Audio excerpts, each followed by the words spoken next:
కేంద్ర మంత్రి బండి సంజయ్ వ్యాఖ్యలను కాంగ్రెస్ నేతలు తీవ్రంగా ఖండించారు. ఇందిరాగాంధీపై నోరు పారేసుకుంటే సహించేది లేదని మంత్రి పొన్నం ప్రభాకర్ హెచ్చరించారు. రాష్ట్ర ప్రభుత్వ పథకాలకు ఇండ్లకు ఇందిరమ్మ పేరు పెడితే ఎందుకు డబ్బులు ఇవ్వరో చూస్తామన్నారు. మరోవైపు కాంగ్రెస్ సీనియర్ నేత జగ్గారెడ్డి సైతం బండి సంజయ్ వ్యాఖ్యలపై మండిపడ్డారు.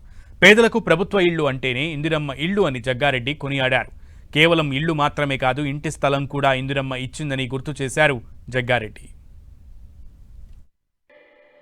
రాష్ట్రానికి సంబంధించి ఇందిరమ్మ పేరు మీద జరిగే ఇళ్ల ప్రక్రియకు అవహేళనగా మాట్లాడుతున్నారు. ఎవరు ఇందిరమ్మ? ఈ దేశం కోసం ప్రాణాలు అర్పించి, ఈ దేశ ఐక్యత కోసం ముక్కలు ముక్కలైన శరీరాన్ని చేసుకొని ఆనాడు మీ నాయకుడు అటల్ బిహారీ వాజ్పేయి తోటి దుర్గా మాతగా పోల్చబడ్డటువంటి ఇందిరమ్మ గురించి మాట్లాడుతున్నారే.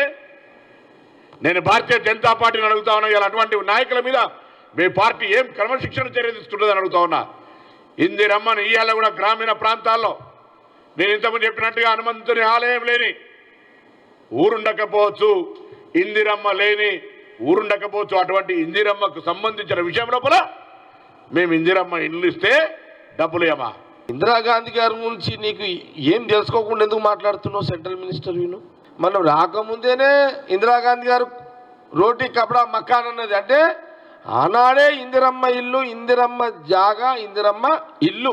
ఇప్పుడు నువ్వు ఏదో ప్రధానమంత్రి మోడీ గారికి చెప్పి తెలంగాణ ప్రజలకు ఇందిరమ్మ ఈ పేరు పెడితే ఇందిరమ్మ ఇల్లు పైసలు ఇయ్యము, మా కోట ఇయ్యము అని ఆయన తెలంగాణ ప్రజలకు ఇండైరెక్ట్గా డైరెక్ట్గా ఒక భయపెట్టించే ఒక బ్లాక్మెయిల్ మాటలు మాట్లాడిండు బండి సంజయ్ గారు.